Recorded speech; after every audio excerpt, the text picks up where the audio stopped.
Listo. ¿Me decías algo, Laura? Que se me escuchaba, No, no se que te no me servía el escuchaba. micrófono antes. Ya. Ahora sí. Sí, sí, ahora sí. Muy bien. Eh, por favor, hoy día vamos a tratar el último tema del semestre con el grupo configurado por Emily o Alejandra Gallegos, Emily. Patricio o Antonio Jiménez, Patricio, por Ariana o Michelle Llerena, Michelle. Ujú.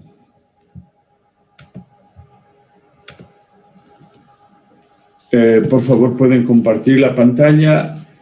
Es muy probable, hoy me confirma la coordinadora del tercer año, que el integral se lo rinda el día viernes a las 3 de la tarde. Sí, entonces, por favor, es muy posible, vuelvo a decir, solo estoy esperando la confirmación de la doctora Colina para el integral rendirlo el día viernes a las 3 de la tarde. Los temas ustedes ya conocen y las notas estarán publicadas todas en el banner a partir hasta el día jueves.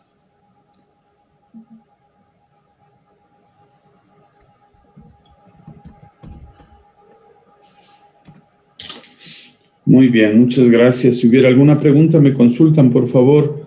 Vamos a empezar. Pablo, disculpe, se me cortó la internet y no le escuché qué dijo antes. ¿Qué parte no escuchaste? Es que se me cortó, Pablo. O sea, desde que dijo que por favor ponga la presentación, ya no le escuché nada. Nada, solamente dije que el día viernes el integral va a ser a las 3 de la tarde. Yo ya he solicitado esto, solamente necesito la aprobación de la doctora Colina. Son 25 preguntas, tendrán 1 minuto y medio por pregunta. Se puede regresar, es libre, no es secuencial. Por tanto, el tiempo es de 1 minuto y medio exacto por pregunta. Y solo necesito su aprobación para comunicarle a su representante, Alejandra, que ya está confirmada la hora. Los temas, ya sabemos, son pensamiento, lenguaje, inteligencia, atención y memoria. Uh-huh. ¿Hay alguna pregunta, alguna inquietud? Muy bien, empezamos con Emily, por favor. Ya, buenos días con todos. Nosotros les vamos a hablar sobre el tema de inteligencia. Nuestros contenidos son la conceptualización, el papel de la herencia y del ambiente, las diferencias de género e inteligencia, las formas de tipificar la inteligencia, que vamos a basarnos en las de Gardner, el sustrato anatomofisiológico, cómo se mide la inteligencia, la psicopatología, que es el retraso mental, y la bibliografía. Entonces comenzamos con la conceptualización. Como nosotros sabemos, la sociedad humana está valorando altamente la inteligencia y la considera un factor decisivo para varios logros, por ejemplo, los educativos. También está el éxito en el trabajo y para el desarrollo socioeconómico de los pueblos. Pero en sí, ¿qué es la inteligencia? Luego de nosotros revisar varios conceptos propuestos por distintos autores, concluimos que la inteligencia es un conjunto de habilidades cognitivas y conductuales que permite la adaptación eficiente al ambiente físico y social. Habilidades cognitivas nos referimos al procesamiento de información, al razonamiento, a la memoria y al pensamiento, y las conductuales puede ser nuestro comportamiento. También la inteligencia va a incluir la capacidad para resolver problemas, para planearlos, para pensar de manera abstracta y comprender ideas complejas, como también aprender de las experiencias. Hoy se conoce que la inteligencia existe en todas las personas, ya sea en mayor o menor grado, y también en los animales no humanos.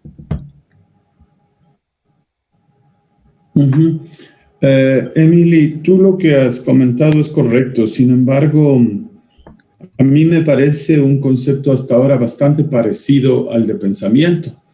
Me acordé mucho cuando decías que la inteligencia sirve para resolver problemas complejos, por ejemplo, usando todo lo que tenemos como bagaje, y eso es lo que habíamos descrito como contenidos mentales. ¿Cuál sería la diferencia entre pensamiento e inteligencia? La inteligencia es para resolver problemas nuevos, o sea que son diferentes a los que usuales, podríamos decir. También presentan diferentes como variables y actuamos de modo más rápido, creativo, eficiente y de forma más flexible, es decir, que siempre vamos a encontrar una solución. Siempre vamos a encontrar una solución, no hay problemas que no se pueden resolver, siempre hay una solución.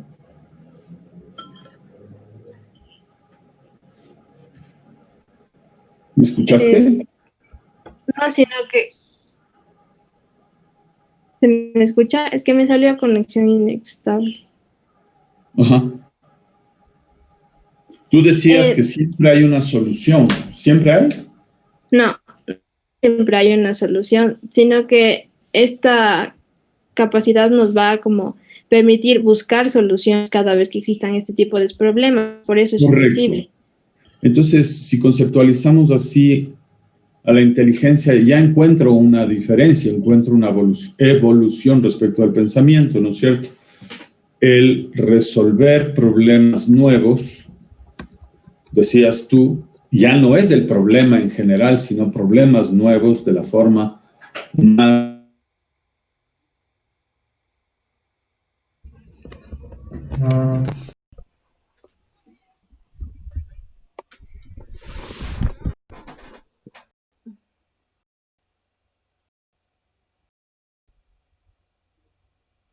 Esto.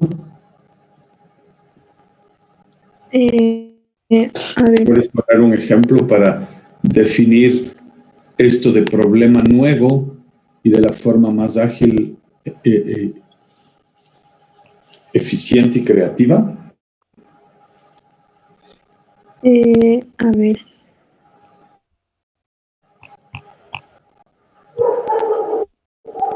Patricio, ¿podrías quitarte tu gorra sin utilizar tus manos? Por favor. ¿En dónde está la novedad del problema? ¿Es correcta tu ejemplo? Le estoy dando un problema nuevo, o sea, no utilizando las manos, que es lo que siempre hacemos. Muy bien, lo logró. Muy bien, Patricio, muchas gracias. Ponte tu gorra. Patricio, por favor, quítate la gorra sin utilizar las manos ni mover tu cabeza.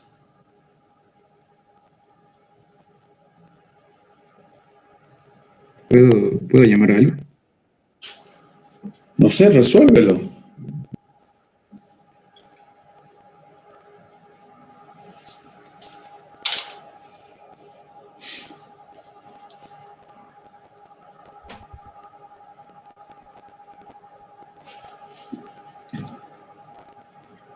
Preséntanos.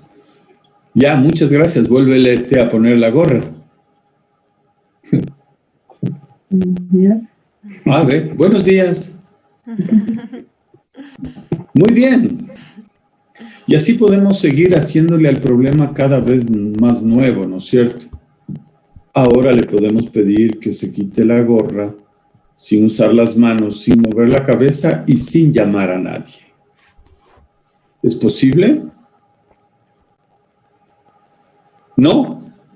Estoy seguro que es posible. Si podemos llegar a la luna, ¿cómo no nos vamos a poder quitar una gorra sin las manos, sin llamar a nadie? Ese es el concepto de flexibilidad. Que usted logre resolver ese problema. A eso se refería Emily cuando decía, debemos buscar la solución. Si le piensas un poco, si es que utilizas eso, vas a encontrar una manera de quitarte la gorra sin usar las manos, sin mover la cabeza y sin llamar a nadie. Simplemente si coges un lápiz y te la quitas, no has usado las manos, no has movido la cabeza. De acuerdo. Así entendemos la inteligencia. Eso es justamente lo que decíamos respecto de cualquier logro humano, ¿no? Si hubo alguien que le dijo a otra, y si nos vamos a la luna, y el otro le dijo, no, eso no hay cómo. Ahí hubiera acabado, pero no funcionamos así. Tenemos esta facultad estrictamente humana que llamamos inteligencia. La inteligencia sirve para solucionar problemas nuevos de la forma más eficiente, de la forma más creativa, de la forma más flexible. Emily, ¿sí? Me confundí Sí, un poco. Entonces, la inteligencia es propia de los humanos, pero el pensamiento sí la compartimos con otras especies. No. El pensamiento, la tarea cognitiva desde el pensamiento hasta donde sabemos, no lo compartimos con ninguna especie. Lo que es la inteligencia es un factor de pensamiento, es una forma evolutiva del pensamiento. Sí, y desde el pensamiento hasta donde nosotros entendemos, es estrictamente humano. ¿Sí? A esa definición, Emily, yo le añadiría honradez, de la forma más honrada posible. Supongamos que tú tuvieras que dar un examen y estás mal en esa materia y te ofrecen un examen. ¿No te parece una buena forma de resolver un problema nuevo? Porque el examen es un problema nuevo, no lo tenías visto antes. Y tienes que resolverlo de la manera más creativa, más eficiente y más rápida. ¿Aceptarías copiar un examen que te quieren entregar para que des el nuevo? No, ¿Por qué no aceptarías? porque quiero medir mis capacidades de lo que estudié. Pero resuelves el problema. Eres inteligente. Ujú. ¿Ah? Sí. ¿Sí aceptarías? No. Es decir, que también hay un dato de honestidad intelectual en todo esto, ¿verdad? En resolver el problema nuevo de la forma más creativa, quiere decir de mi forma. Bueno, ya tenemos la definición de inteligencia, Emily. Continuemos, por favor. ¿Almendra? ¿Almendra? Manda, Pablo. ¿Tenías claro que es un pedido de la universidad de asistir a clases con la cámara activada? Sí, lo que pasa es que mi internet está inestable y cuando se apaga la cámara se escucha un poquito mejor.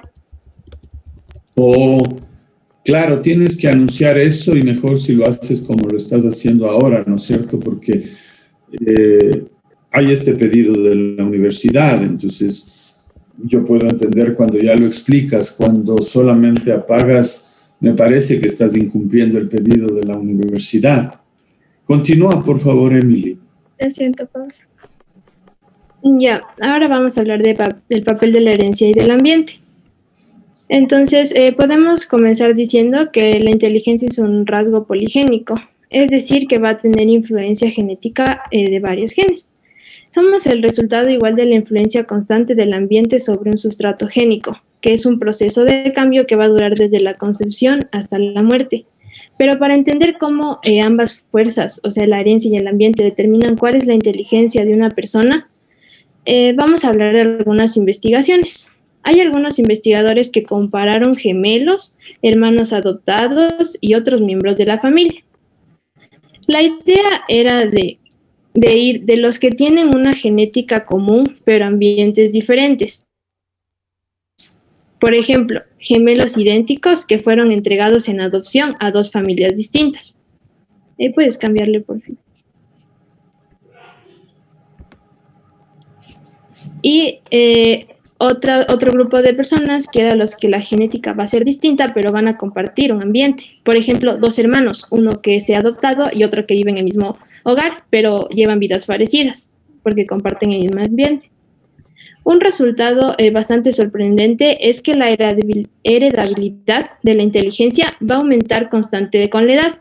Por ejemplo, la heredabilidad va a ser menor del 30% en niños de edad preescolar y puede alcanzar hasta un 80% al final de la adolescencia, más o menos entre los 18 y 20 años, y se puede mantener o incluso incrementar en los adultos. De hecho, en la adolescencia, los gemelos idénticos que han sido criados separados pueden contestar este test de inteligencia como si lo hiciera la misma persona, mientras que los adoptados en el mismo hogar lo hacen como si fueran dos extraños, sin ninguna conexión entre ellos. También podemos decir que a pesar de que el rasgo heredable sea alto, no implica que los factores ambientales como la enseñanza no vayan a influir también. Por ejemplo, la riqueza del vocabulario es bastante heredable y se relaciona con la inteligencia general, aunque cada palabra que le incorporamos al vocabulario es una experiencia que también la vamos aprendiendo. Todos los estudios estos demuestran que la mayor similitud del cociente de inteligencia se da entre hermanos que tienen la mayor concordancia genética y aún más si comparten el mismo ambiente. También podemos decir que la genética juega sin duda un papel en el desarrollo de la inteligencia. La naturaleza del ser humano, su experiencia vital, también, así como la crianza, poseen una importancia en la inteligencia de cada persona. No podemos decir que sea equilibrado totalmente el peso que tienen estas dos fuerzas, pero porque ambas van a influir en lo que es esta capacidad. Para entender de mejor forma, analicemos este gráfico que viene a continuación. Ya, esta figura nos mostraba el libro y es del cociente intelectual.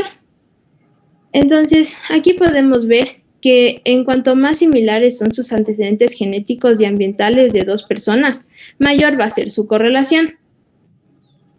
Y, por ejemplo, aquí, la correlación relativa baja entre los niños sin parentesco, o sea, los niños que no están relacionados en genético, pero sí viven juntos, es baja, porque no tienen los factores genéticos. Pero si comparamos estos dos hermanos que tienen 50-50 de heredabilidad, pero no viven, unos viven juntos y unos viven aparte, podemos ver que los que viven juntos y comparten los genes va a ser mayor su coeficiente intelectual que los que comparten genes pero viven aparte. Aquí se ve la diferencia entre estas dos correlaciones que muestra el impacto ambiental. En cambio, acá abajo va a mostrar el impacto de los factores genéticos. Muy bien. Entonces, si tú tendrías que concluir, porque este debate lleva 150 años dándose, si es que la inteligencia se hereda o no se hereda, ¿qué podrías concluir luego de lo que has leído y luego lo que tú me estás diciendo? Porque esto ha cambiado mucho, se ha modernizado. Al principio del siglo se pensaba, entre finales del siglo XIX e inicios del siglo XX, quiero decir, se pensaba y se usó incluso como un argumento racista, ¿no es cierto? Se decía, siguiendo la afirmación de Darwin de la supervivencia de los más fuertes como especie, se decía, la gente que tiene mejores condiciones, la gente rica, la gente de niveles altos, ha sobrevivido mejor, es más apta. Y es más apta porque tiene más facilidades perceptivas, interpretativas y por tanto mayor inteligencia. Y los pobres son pobres justamente porque son más débiles como especie y por tanto mucho menos inteligentes. Tiene sentido. Luego vino una gran oleada de la psicología socialista rusa que decía, no es así. Si las condiciones ambientales, la nutrición, la educación, la cultura a la que acceden las personas son iguales, su desarrollo será igual con ciertas mayores aptitudes. Y tú, en cambio, acabas de decir que los estudios probarían que la carga genética es importantísima. Es más, dijiste, Emily, una cosa que me pareció digna de analizar. Dijiste, no podemos decir que estos factores ni siquiera están 50-50. ¿Qué concluirías tú de lo que leíste? Yo concluiría que ambos factores tienen como que gran influencia para esta capacidad, para influir en esta capacidad. Sin embargo, considero que el papel de la herencia va a estar un poco más sobre el ambiente, pero son necesarios los dos. Estoy de acuerdo contigo, ¿no? Los estudios prueban ahora que la base de sustentación biológico, heredogenética, tendría una ligera ventaja en torno a lo ambiental. Eso es lo que sabemos hasta ahora, ¿no es cierto?, por estos estudios. Lo cual no significa que la herencia se hereda. Significa que se hereda la predisposición genética. Es igual que el lenguaje. Usted hereda una predisposición heredogenético-biológica para hablar, pero si no hay un ambiente que favorezca este aprendizaje, no hablará. Y lo contrario, si usted se desenvuelve en los primeros años en una familia donde se hablen 3 idiomas, usted los aprenderá sin dificultad, los 3 idiomas. Porque la base de herencia heredogenética es suficiente como para ganar esa riqueza de estimulación ambiental. Si se habla un idioma, aprenderá uno. Si se hablan 2, si se hablan 3. Fíjense la diferencia entre la riqueza ambiental. Eso es lo que quiero decir.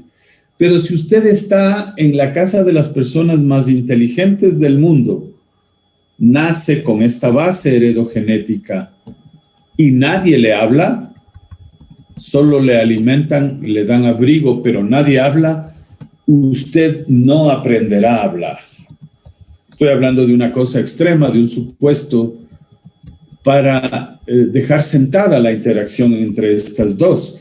La inteligencia tendría una base heredogenética estructural mucho más amplia que la del lenguaje.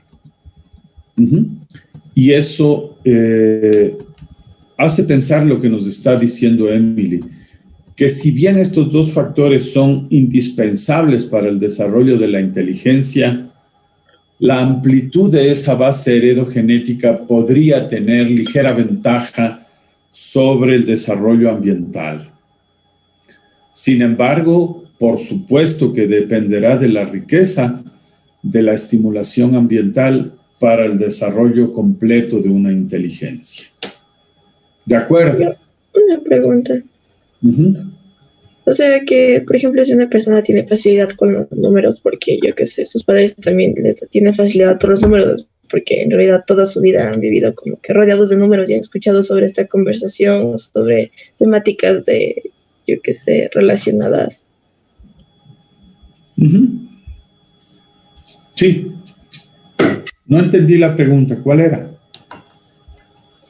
O sea, si las personas, por ejemplo, hay personas que tienen facilidad por los números y otras que tienen facilidad por memorizar, yo qué sé, idiomas o cosas así, en realidad es porque el entorno en el que crecieron, más no por, o sea, como que habilidades propias que tienen. Es por la tienen. interacción de las dos cosas, Lisbeth. No podemos decir mi papá es matemático, mi mamá es física y yo voy a tener interés, yo voy a tener facilidad.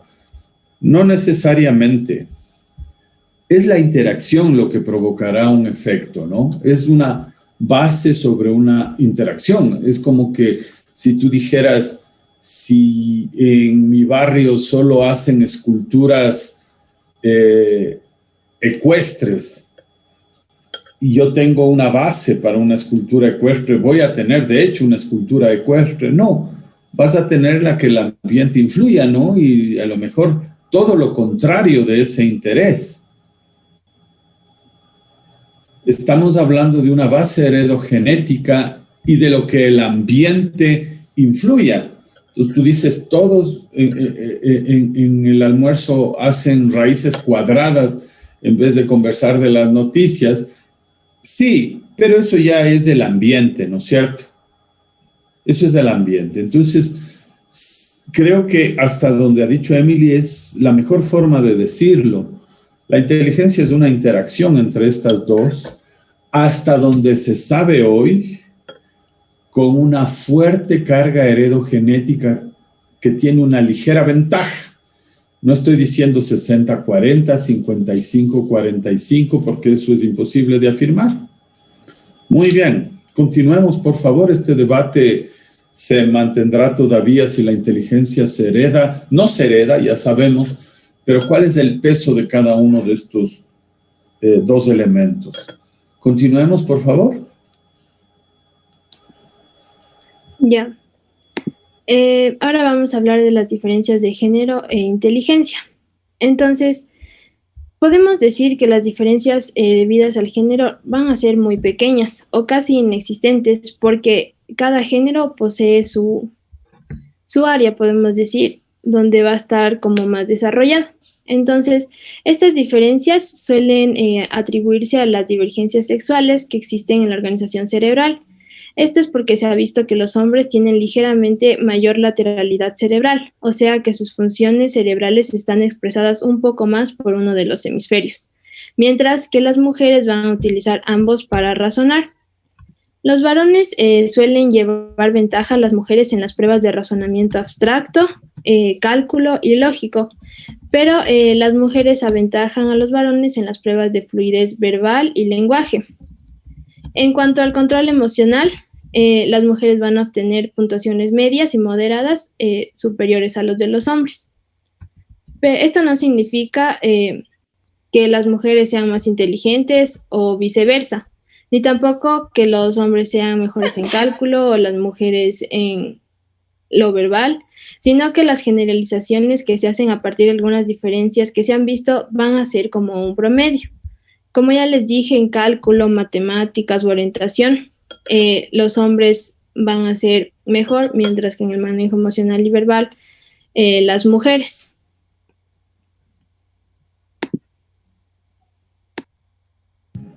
Está clara la idea, ¿verdad? No existe una diferencia de inteligencia-género. No existe. Sin embargo, y esto también acorde a ese hallazgo anterior, en niños y hasta la adolescencia, algunas diferencias pueden verse con más claridad, como la del cálculo a favor del hombre, el cálculo matemático de la comprensión verbal y del lenguaje en la mujer. Sin embargo, mientras los niños y las niñas crecen, cada vez esas diferencias se hacen muchísimo menos notorias. Pablo, Sí, sí, escucho. ¿y la inteligencia espacial? He escuchado por ahí. La inteligencia visoespacial también tiene cierta ventaja a favor del hombre, sobre todo en las edades más de mayor juventud, digamos, ¿no es cierto?, hasta la adolescencia. Pero vuelvo a decir, coincido con lo que estaba diciendo Emily en el sentido de que estas diferencias no cambian los promedios, ni es un absoluto. Entonces uno dice, los hombres son mejores, especialmente en la juventud y adolescencia en la parte de cálculo o matemática. No es verdad, los hombres no son mejores. Puede haber muchísimas mujeres que sean mejores que cualquier hombre. Estamos hablando de puntuaciones promedio generales. ¿Sí? Muy bien. Termina, Emily, no con esta parte porque esto es otra parte. Vamos a ponerle, por favor, al sustrato anatomofisiológico de la inteligencia, que es el mismo del pensamiento, ¿no es cierto? Es exactamente lo mismo. Parecería ser que es el proceso y la velocidad lo que favorece esto. ¿Cuál sería entonces el sustrato anatómico fisiológico de la inteligencia? Ya, como dijo Pablo, es el mismo que el pensamiento. Entonces podemos remarcar que pertenece al lóbulo frontal, se va a ubicar delante del área motora primaria y secundaria de la circunvolución precentral, y muchas de sus fibras lo conectan con otras áreas de la corteza y también estructuras. En esta región están vinculadas a las funciones ejecutivas, que son las habilidades y aptitudes cognitivas que permiten adaptarnos al medio, también resolver problemas. También permiten la previsión y realización de conductas en base a ellas. Por eso se dice que esta corteza de asociación ayuda a elaborar la personalidad de la persona. Dentro de las funciones ejecutivas está la capacidad de elaborar conceptos e ideas abstractas, también de anticiparnos y de planificar en base a la memoria. Vamos a tener y analizar 3 porciones. Primero, la corteza... Ya vimos esta. Vimos que había una dorsolateral, una ventromedial y una orbitofrontal. Si yo te preguntaría, ¿cuál de estas porciones o cuál de estas partes del lóbulo frontal te parecen están más vinculadas con la inteligencia, tú dirías? La dorsolateral. Efectivamente. Porque esta es para la solución de problemas, el razonamiento, la memoria de trabajo, el cálculo mental y la elaboración de ideas abstractas. Muy bien, sí, así es. Como ya dijimos, esto funciona en un conjunto porque a cada evento que el ser humano se ve abocado, produce también una fórmula de respuesta emocional que se tempera, que se modula. Sin embargo, la parte del cálculo, ¿no es cierto?, de lo que estábamos haciendo, el ejercicio simple de sacarse la gorra, como el ejercicio de diagnosticar una enfermedad, se vuelve, si ustedes se dan cuenta, un problema nuevo. ¿Por qué se vuelve un problema nuevo? Porque cada ser humano tiene condiciones diferentes. Esa frasecita de no vemos enfermedades sino pacientes, que en la práctica cuesta tanto, hace pensar que tenemos justamente esto, ¿no es cierto? Una serie de problemas nuevos con cada paciente. Gracias, Emily. Continuamos, por favor. Nos va a continuar ayudando con esto que llamaron ustedes las formas de categorización de la inteligencia, Michelle. Ya, pues retrocederle por mí.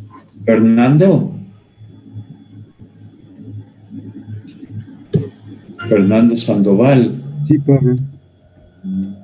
¿Tienes un ovni? No, es que se me está dañando la cámara, por eso mismo. Voy a ver qué le pasó. Ponle un ratito a la cámara. Ya, Pablo.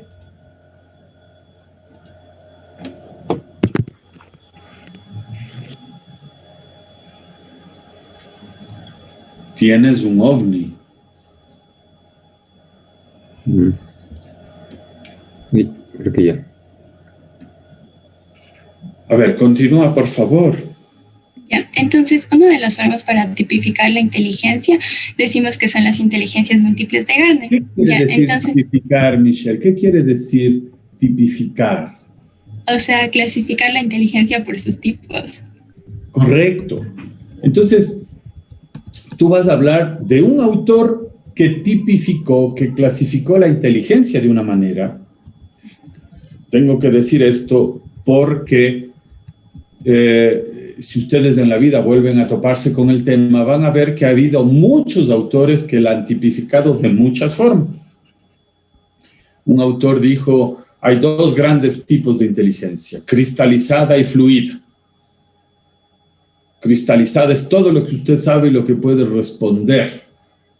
Eso está cristalizado, está concretado como inteligencia. Y la inteligencia fluida es resolver el problema que se presenta a ese momento, como el de quitarse la gorra, se resuelve con inteligencia fluida, y la dividió en estos dos. Otro autor dijo, no, nosotros tenemos un gran eje que se llama factor general de inteligencia, y luego vamos añadiendo alguna forma específica más particular que desarrolla, ¿no es cierto? Usted tiene una inteligencia general y va a desarrollar la inteligencia médica, por decir así, porque se está formando en esto. Pero a partir de los 70, un grupo de investigadores encabezados por Gardner de la Universidad de Harvard le tipificó, le dividió a la inteligencia como nos va a compartir Michelle. Entonces, bueno, Howard Gardner fue un psicólogo que adoptó un enfoque diferente a la concepción tradicional que se tenía de la inteligencia. Entonces, él, en lugar de preguntar qué tan inteligente es una persona, como que formuló otra pregunta diferente, que era ¿cómo es una persona inteligente? O más bien dicho, ¿para qué es inteligente? Entonces, para esto clasificó a la inteligencia en varios tipos, que decía que cada una era relativamente independiente. Entonces, había una posibilidad de que cada persona se destaque en un tipo diferente de inteligencia, mientras que podría mostrar algunos déficits en otros. Ya, entonces decía que cada una de las inteligencias estaba relacionada con un área específica del cerebro, de forma que una lesión en un área particular podía afectar solamente a un tipo de inteligencia sin que las demás se vean afectadas. Además, no se van a desarrollar simultáneamente, sino que cada una tiene como que su desarrollo específico. ¿Puedes pasarle, por favor? Ya, entonces se consideraba que habían al menos 8 tipos de inteligencia. El primero es la lingüística, que se puede definir como la capacidad para utilizar el lenguaje para expresarse y entender a otras personas. Ya, entonces, bueno, gracias a esta inteligencia lingüística podemos aprender nuevos idiomas con mayor facilidad, y las zonas cerebrales que están implicadas en esta sería el área de Broca y Wernicke principalmente, que como ya sabíamos son las encargadas de la producción y de la comprensión del lenguaje. Entonces, bueno, algunas profesiones que se podían relacionar con este tipo de inteligencia son los periodistas, los oradores y los escritores, porque necesitan saber expresarse de una forma diferente y de una forma compleja el lenguaje. Ya, puedes pasarle, por favor. Ya, también tenemos a la inteligencia lógico-matemática, que esta es la capacidad para entender los principios que subyacen a sistemas causales. Entonces, es la capacidad de manejar números, relaciones y patrones lógicos de una forma eficaz, así también como otras funciones y abstracciones que están relacionadas a los números y problemas lógicos, matemáticos. Ya, los niños que han desarrollado este tipo de inteligencia analizan con facilidad planteamientos y problemas. Ellos se acercan a los cálculos numéricos, estadísticas y presupuestos con bastante facilidad. Ya, un ejemplo de las profesiones que tienen relación con este tipo de inteligencia son los ingenieros, los científicos y los matemáticos, porque, bueno, ellos siempre están en constante interacción con lo que son fórmulas y todo. Por ejemplo, los ingenieros en sistemas necesitan desarrollar fórmulas para crear programas o software y ese tipo de cosas. Pues dale, por favor. Ya, tenemos también lo que es la inteligencia espacial, que esta es la capacidad de representar mentalmente el mundo espacial. Entonces, aquí se puede definir que es una habilidad de apreciar con certeza la imagen visual y espacial, de poder representar gráficamente las ideas, de sensibilizar el color, la forma, la figura, el espacio y sus interrelaciones. Ya, las personas que tienen este tipo de inteligencia estudian, por ejemplo, mejor con gráficos, con esquemas, con cuadros, son los que les gusta hacer mapas conceptuales y mentales.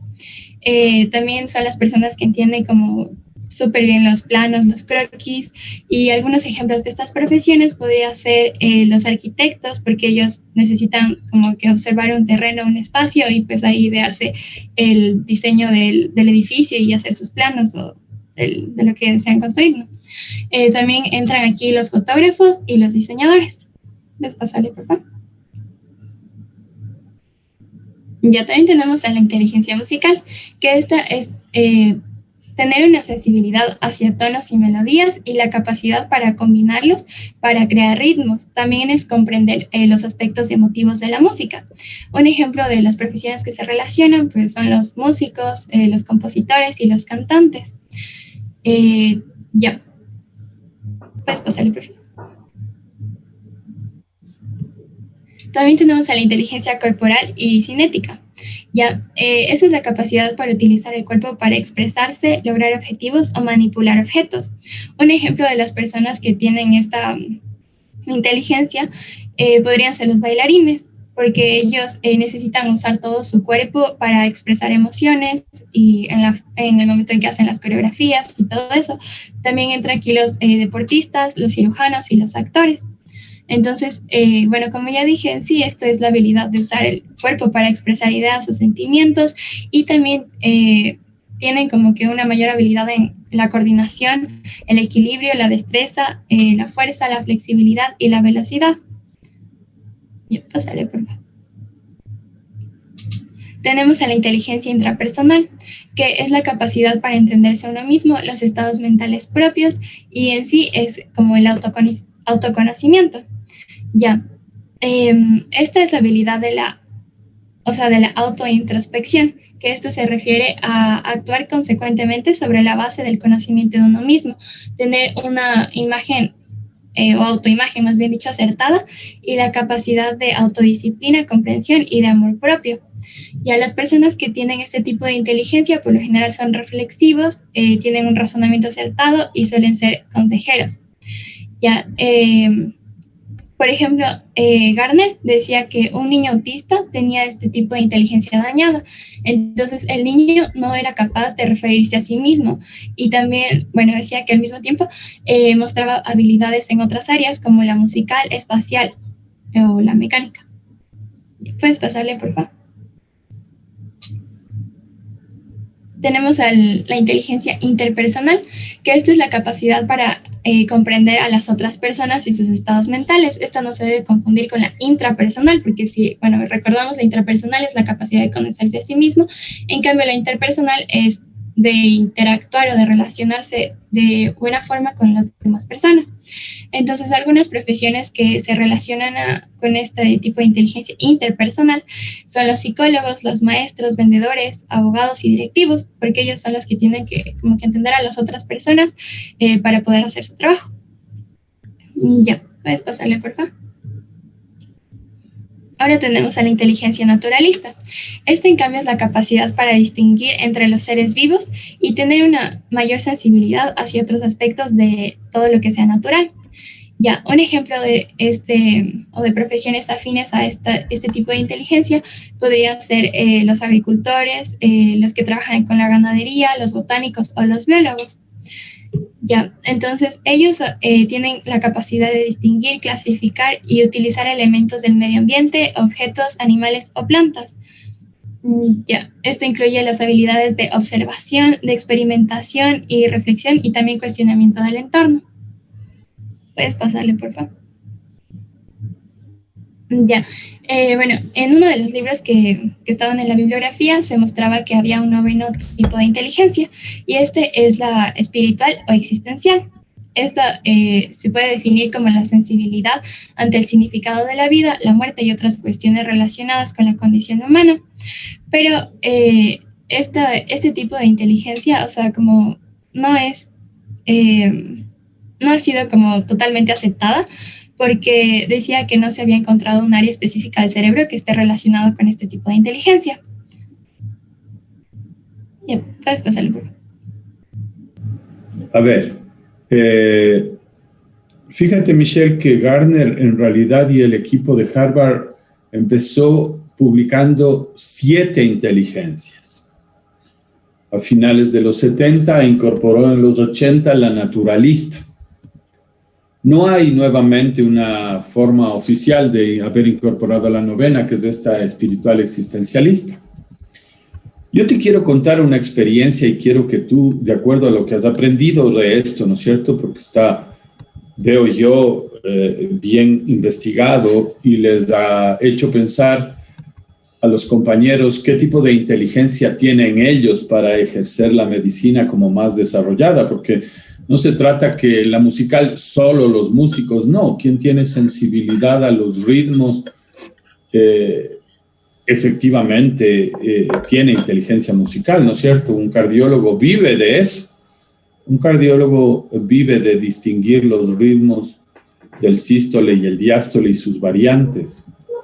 Pero te quiero contar una experiencia que me impactó. Cuando yo estaba en quinto año, nosotros estudiábamos un año, no semestres, había 3 meses de vacaciones y yo conseguí un trabajo en quinto año de interno rotativo en una clínica privada ginecológica de la ciudad de Quito. Es una clínica muy prestigiosa. En una mañana que llegaba, me subo al ascensor y subía con 2 cirujanos. Y en la recepción le entregaron unos sobres a uno de los cirujanos, ginecólogos. Él abre y dice, así le comentaba al otro que estaba ahí, era como que yo no existía como buen interno rotativo, ¿no es cierto? Ellos conversaban como que yo no existía. Y el uno le comenta al otro, el cirujano que iba a operar, el jefe de servicio, mejor dicho, abre un sobre y dice, miércoles, ya me ha llegado la cuota del carro. Tengo que hacerle entonces cesárea a esta señora. Lo que determinó la cesárea no eran los criterios técnicos, lo que determinó la cesárea era que llegó la letra del carro, la cuota que él tenía que pagar. Me acuerdo porque para mí fue un cuestionamiento y una interpelación muy fuerte a qué es lo que hacía en realidad un médico en su vida, ¿no? ¿Qué tipo de inteligencia es de la que esta persona deshonesta carecía, Michelle? O sea, podrían ser 2 tipos. O sea, yo diría que es la naturalista, porque, o sea, no dejó que el parto sea natural, por así decirlo, sino que pues ya lo quiso programar para la cesárea. Y también podría ser también interpersonal, porque depende de la persona, yo que sé, digamos que la chica embarazada no tenía suficiente dinero y él solo porque tiene que pagar la cuota del carro, pues le hace cesárea, no porque sea necesario para su caso. Creo que tienes mucha razón. Yo le sumaría la intrapersonal, porque no era un médico, era un pillo. Y él tenía que conocer eso y ser una persona más responsable con su juicio, ¿no? Bueno, esto que pasa ya en un profesional empieza en las aulas, ¿no? Plagio, copio. Como decía una doctora, le tomo fotos a los exámenes y les paso a los compañeros.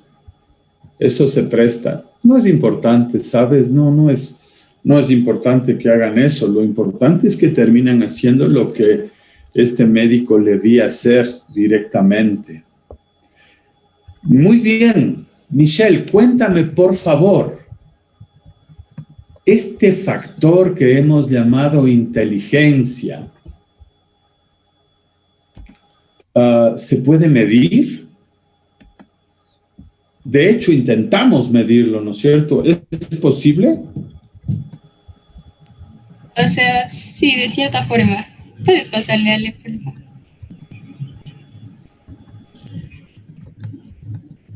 Ya. Entonces, ¿cómo se mide la inteligencia? Ya, como ya hemos visto, hay varios modelos o formas de dividir la inteligencia, y es como la inteligencia es resultado de ser un área muy compleja, entonces intentar medirla ha sido bastante complejo de igual forma. Ya, según los psicólogos, decía que la forma en que las personas almacenan el material en la memoria y lo utilizan para resolver tareas como que es el mejor indicador para medir la inteligencia. Ya, entonces, la primera evaluación de la inteligencia fue propuesta por Francis Galton. Él se basó en una premisa sencilla, pero que o sea, no, se comprobó que no era correcta. ¿Ya? Y esto era que el tamaño y la forma de la cabeza de una persona podía ser un indicador de la inteligencia. Y esto era porque él buscaba mostrar que los blancos y las personas de clase social más alta eran mayor, o sea, tenían mayor inteligencia y que esta se heredaba. Pero como, o sea, ya fue comprobado esto, no era correcto. Ya, de ahí el psicólogo francés Alfred Binet, él fue quien creó la primera prueba de inteligencia real. Sus pruebas se derivaron de una premisa que era bastante sencilla, que era si el desempeño de ciertas personas en ciertas tareas o reactivos de pruebas mejoraba con la edad cronológica, el desempeño podía utilizarse para distinguir a las personas más inteligentes de las menos inteligentes. Pues pásale, por favor.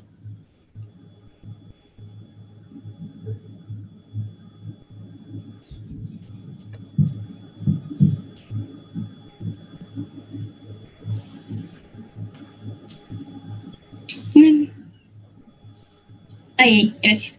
Ya, entonces, basados en la prueba de Binet, para intentar medir la inteligencia, a los niños se les asignó una puntuación relacionada con su edad mental. La edad mental es la edad promedio de los individuos que logran un nivel específico de desempeño en una prueba. Para entender esto les voy a dar un ejemplo. Ya, entonces, si digamos que ese niño rubiecito que está ahí tiene 8 años, ¿ya? Entonces, si él responde correctamente 45 reactivos, por ejemplo, en una prueba, a cualquier persona, no importa su edad que tenga, o sea, la edad cronológica, sin importar su edad, a cualquier persona que responda los mismos 45 reactivos correctos que respondió el anterior niño, se le iba a asignar una edad mental de 8 años. ¿Puedes pasarle, por favor? Ya, entonces en sí, ¿qué es lo que miden los test de inteligencia? Sería que miden el coeficiente intelectual o CI. Ya es importante que estos tests sean adaptados para la edad y el contexto de la persona, el contexto social, económico y cultural. Porque, por ejemplo, había leído que eh, había un reactivo en una prueba, que era que, ¿qué es lo que le preguntaban a los niños? ¿Qué es lo que haces cuando una persona te quita un objeto que tú tienes en las manos? Ya, un objeto cualquiera. Entonces decía que la mayoría de niños de clase social media y que eran blancos respondían que se lo decían a un adulto, mientras que los niños de una tribu de África respondían que pues le perseguían para quitarle o recuperar el objeto, pero que los test marcaban como correcta la respuesta de avisarle a un adulto. Entonces, por eso es importante que estos test estén adaptados también al contexto y a la cultura de la persona. Ya, bueno, los criterios de clasificación de los test varían en función de la edad techo o suelo, es decir, de la edad límite que se usa para los test, los objetivos que tiene cada test y el modo en que se aplican. Entonces, los test que se usan para medir la inteligencia se pueden dividir en 3 grupos. Los test que son individuales de inteligencia general, los que se pueden aplicar de forma colectiva y uno de aptitudes. ¿Puedes pasarle, por favor?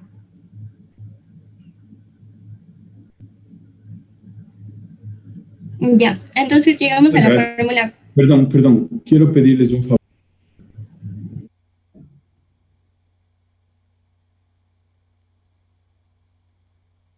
Perdón, les decía que en 2 minutos regreso, tengo que resolver una emergencia, tengo que medicarle a un paciente. Denme 2 minutos, por favor.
Complemento.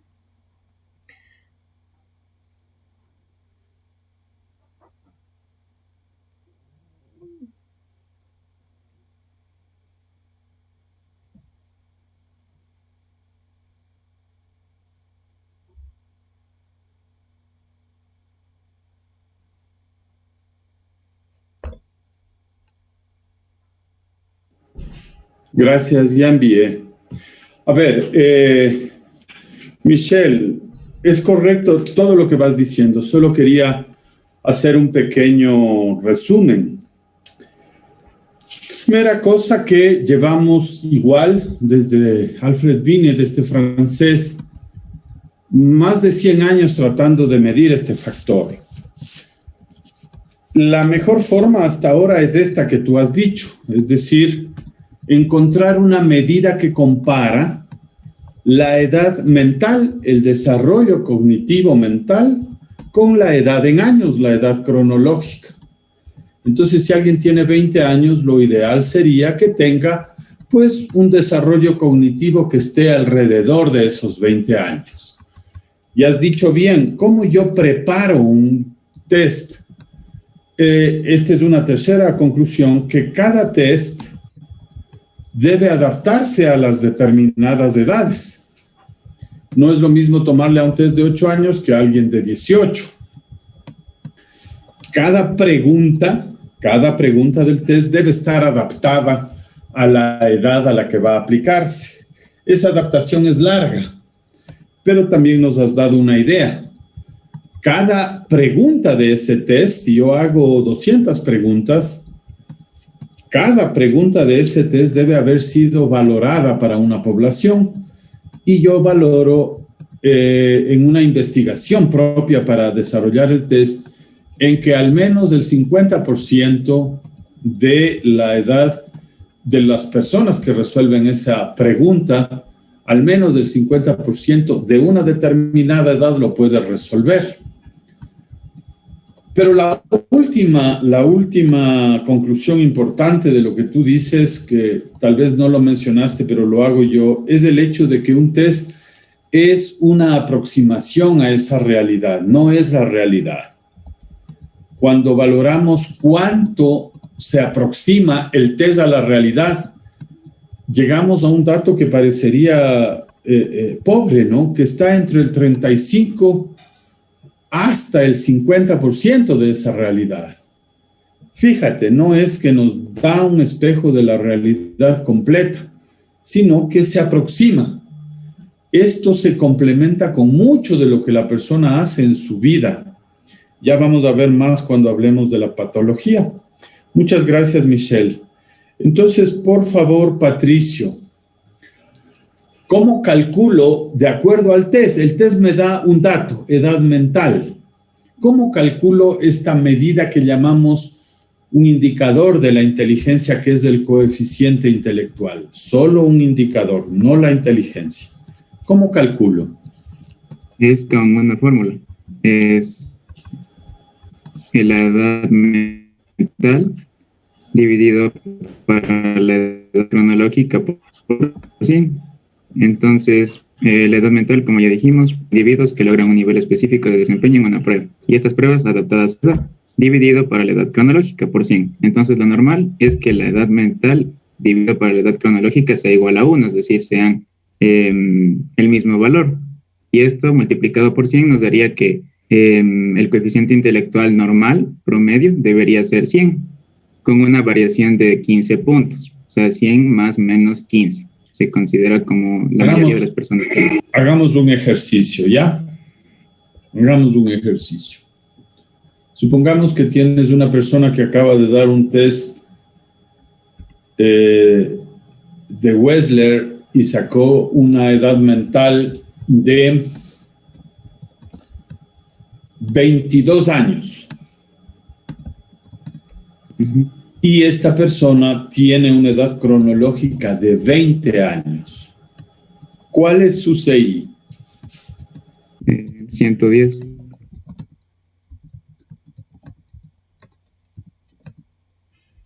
¿Mande? ¿Cómo sacaste?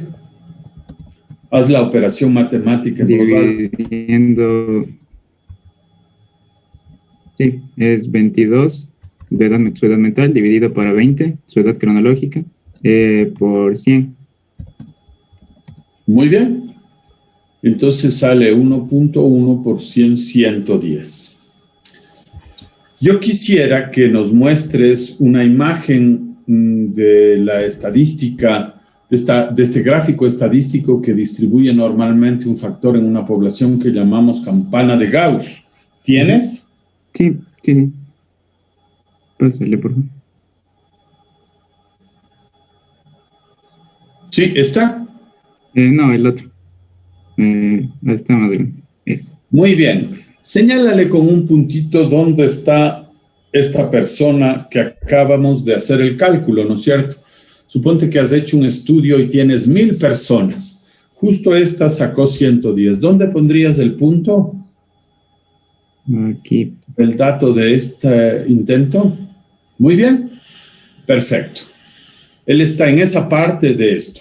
Ahora sí, explícame el gráfico. ¿Qué es el gráfico que está en el eje de las X, que está en el eje de las Y? ¿Por qué tiene esta forma de campana? ¿Y qué son todos esos números que están ahí? Entonces, ya. Primero aquí en el eje X tenemos lo que es la puntuación de la prueba de inteligencia. O sea, sería la puntuación del coeficiente intelectual. Y en el eje Y tenemos la cantidad de personas. Entonces, lo que estamos viendo aquí es una curva que tiene forma de campana y corresponde a la distribución del coeficiente intelectual normal en la población. ¿Y por qué digo normal? Porque partimos de un dato promedio, que es de 100, de coeficiente intelectual promedio. Y a partir de este 100, los datos comienzan a dispersarse. Entonces, como vemos, va disminuyendo desde el mayor porcentaje de la población, que tiene entre un rango de 85 y un rango de 115, que sería el 68% de las personas. Pero si nos alargamos un poco más entre el rango, entonces ahí diríamos que entre 70 y 130, más bien incluimos el 95% de la población. Y lo que resta sería ya un mínimo porcentaje de la población que tiene menos de 70 y más de 130 de coeficiente intelectual.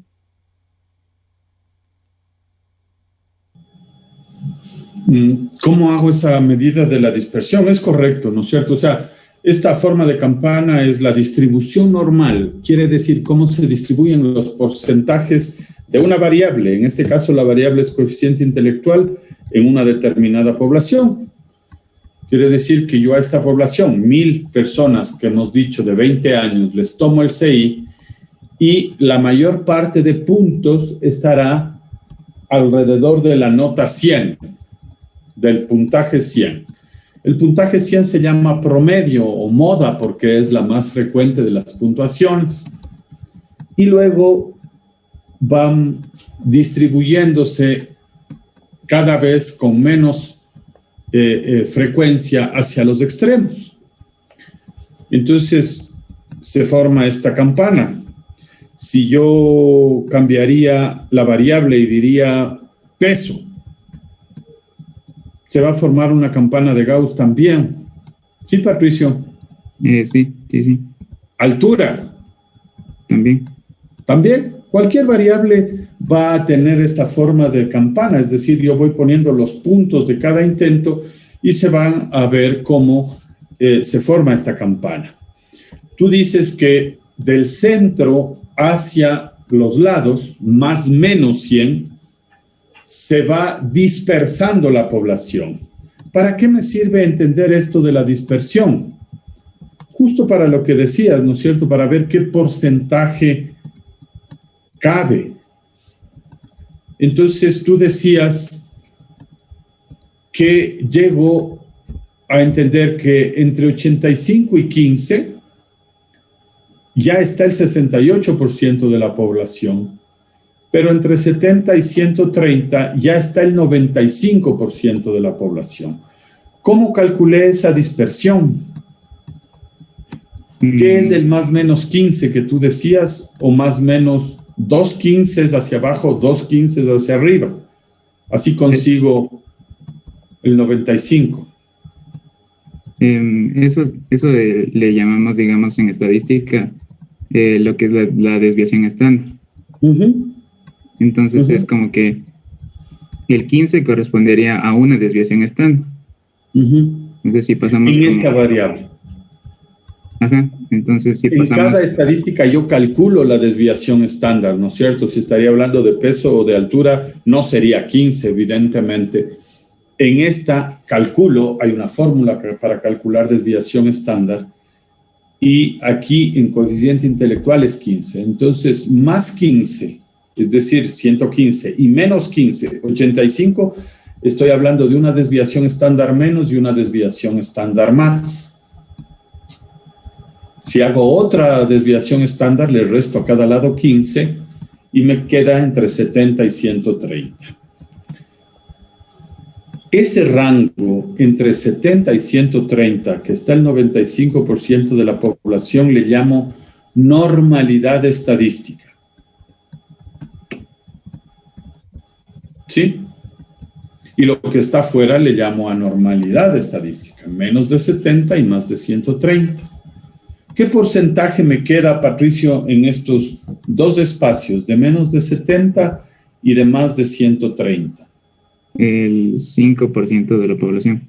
Correcto, porque el 95 ya está en más o menos 2 desviaciones estándar. ¿Cómo crees tú que se distribuiría ese 5%?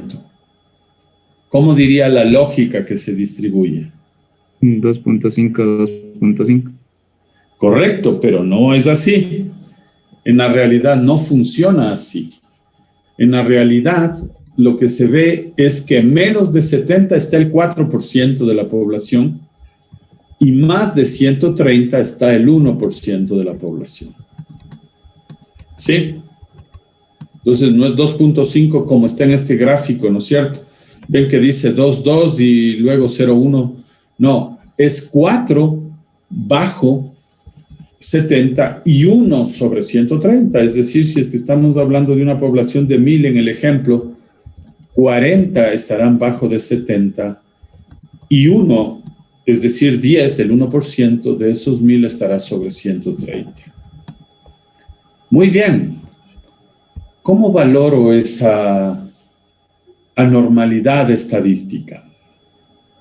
Ya, pásale, por favor.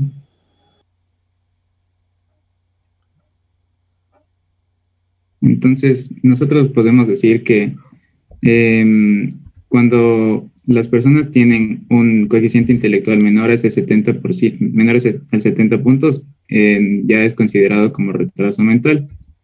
Y a partir de ese ya podemos decir que puede ser leve, moderado, grave, severo, profundo. Entonces, aquí, para empezar, diciendo que entre el 4% de la población, 1 y 3% de la población lo va a padecer. Y el retraso mental es una discapacidad que se caracteriza por limitaciones importantes en lo intelectual y habilidades conceptuales, sociales y de adaptación. Entonces, leve va a ser cuando las personas que lo padecen tienen una puntuación de coeficiente intelectual de entre 55 y 69. Y van a constituir el 90% de las personas con retraso mental. Y su desarrollo suele ser mucho más lento que el de sus compañeros si viven en familia.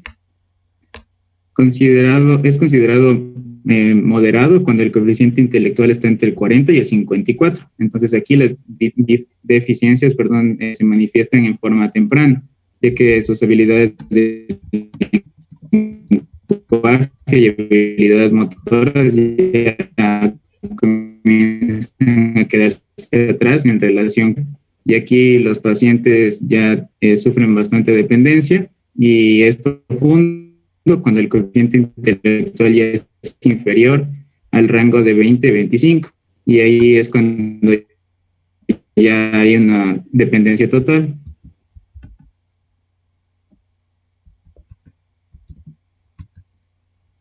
Perdón, se me fue el internet.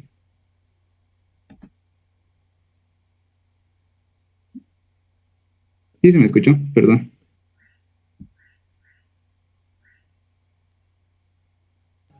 Se escuchó un poco entrecortado. Llegaste hasta retraso mental moderado. A ver, no, es solamente cuestión de lógica, no hay que aprenderse las cifras, es bajar 15 en cada grado, es decir, bajar una desviación estándar.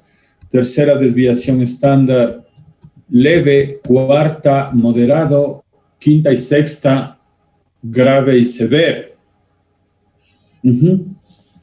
Continúa, por favor, Patricio.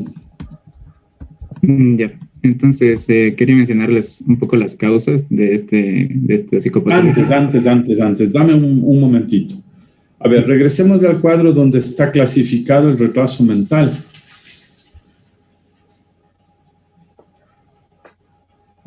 A ver, primera cosa, menos de 70, es decir, de 69 hacia abajo, y más de 130 decíamos que está fuera del 95% de la población y por tanto es una anormalidad estadística. Pero no es psicopatología más de 130, es decir, si alguien tiene 133 de coeficiente intelectual, no puedo decir es patológico, a pesar de que está fuera del 95% de la población y constituiría una anormalidad estadística. Pero sí puedo decir que si baja de 70, puede empezar a haber algún tipo de problemas. Hemos hecho esta clasificación para entender lo que ahora tiende a llamarse menos retraso mental y más discapacidad intelectual. Todavía en la clasificación de enfermedades de la Organización Mundial de la Salud, la 10ª clasificación se le llama retraso mental. Se entendía que este año iba a salir la clasificación número 11, ya con el término déficit intelectual, pero no ha pasado. Entonces, todavía se utiliza este término. Estamos hablando de niveles. El puntaje es solo una referencia, estamos hablando de un nivel leve, moderado y grave. Siguen, ya no contesto. ¿Qué es leve? Leve es un puntaje referencial de entre 55 y 69, o sea, 15 menos. La tercera desviación estándar menos del promedio. Lo más importante de entender aquí es que estas personas son el 3%, es decir, de esas 4 que decimos que están menos de 60, menos de 70, 3 tendrán retraso mental leve. Y debe buscarse que estas personas alcancen el mejor desarrollo posible. Aquí hay un gran trabajo que hacer si es que en algún momento como médicos les toca esta parte. Lo importante de entender es que alguien que tiene retraso mental leve puede tener 2 características que deben ser tomadas en cuenta en el diagnóstico, que son su capacidad de adaptación y autonomía. Si una persona tiene una buena capacidad de adaptación y una buena capacidad de autonomía, a lo mejor ni siquiera debe ser catalogado como retraso mental. Por eso es que se busca que estas personas se eduquen en una escuela regular. porque es sumamente importante cómo van a adaptarse al medio, a sus compañeros, a los profesores, a los amigos, a las amigas, a la disciplina, al orden, a la estructura. Si logran una buena adaptación será un gran avance. Y después, si pueden ser autónomos, cuidarse, cuidar de su higiene, cuidar de su aseo, manejarse por sí mismo, orientarse. Todo esto habla del estado de desarrollo cognitivo de estas personas. Sí, entonces el concepto de discapacidad se adapta mucho mejor porque si alguien puede tener algún grado de discapacidad, evidentemente, si se adapta bien y tiene autonomía, yo tengo pacientes que han terminado el colegio, cierto es, con ayuda, con adaptación curricular, con profesores de apoyo, pero puede terminar el colegio. Y tengo un par de pacientes que han hecho un desarrollo tan amplio que se han casado, tienen su trabajo autónomo y pueden tener una vida independiente. Eso es lo que buscaríamos. Sí. Desde el retraso mental moderado hacia abajo, ya hay una gran dificultad para ser autónomos e independientes.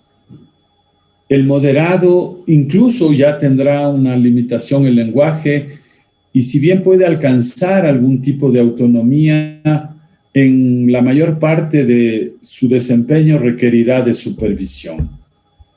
El grave y el severo absolutamente son dependientes de una persona que incluso en el grado profundo les alimente, les asee, ya es prácticamente estar a cargo de otra persona. Pero en el leve, en el que puede conservarse el lenguaje, ya hay la posibilidad de esta autonomía y adaptación. Entonces, en el diagnóstico, el peso de estos factores debe ser preponderante, tanto en el diagnóstico cuanto en la evolución de la persona. Sí. Por tanto, vuelvo a decir, el diagnóstico no es solo un puntaje, 68. Si esa persona tiene buena adaptación, buena autonomía, creo yo que se debería reconsiderar el diagnóstico. Mucha gente dice, pero tener una discapacidad y un carnet de discapacidad intelectual puede hacer que te compres un carro bueno, caro y sin impuestos. Ya los vimos en los jueces y los asambleístas. Este país está plagado de deshonestidad. Pero en general, esa discapacidad, en el caso de los trastornos o de los retrasos leves, en general se valora mal, ¿no? Pero debemos procurar esto, como les decíamos. Patricio, ¿cuáles son las causas del retraso mental? Hay muchas. El retraso mental es una patología orgánica que impide que la persona tenga ganancias cognitivas. ¿Cuáles podrías nombrar como causas? Entonces, tenemos a la causa biológica más común, que es el síndrome alcohólico fetal, que es por el consumo de alcohol durante el embarazo. Y aquí también leímos que algunas evidencias demostraban que el consumo, incluso de pequeñas cantidades, ya produce deficiencias intelectuales. Otra causa biológica del retraso es el síndrome de Down, y es por la presencia de un cromosoma extra. También en otros casos hay alguna normalidad de la estructura de un cromosoma y no necesariamente una falta del cromosoma como tal.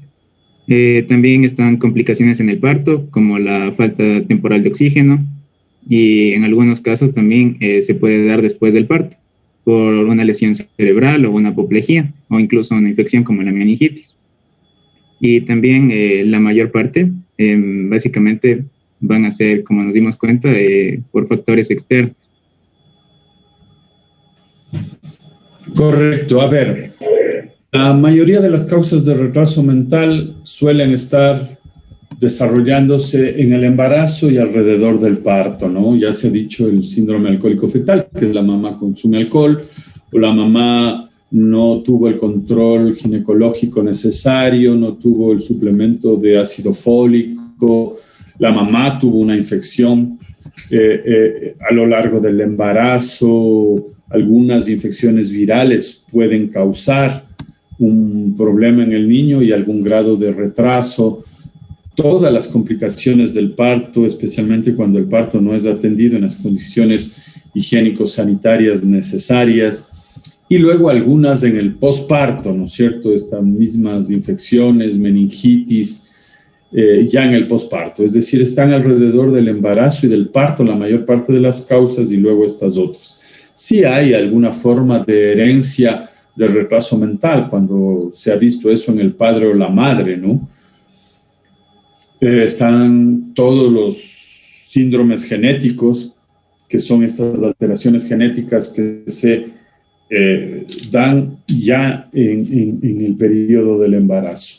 Esto solo quiere decir que muchas de las causas pueden ser prevenibles con un adecuado control de el embarazo y el parto.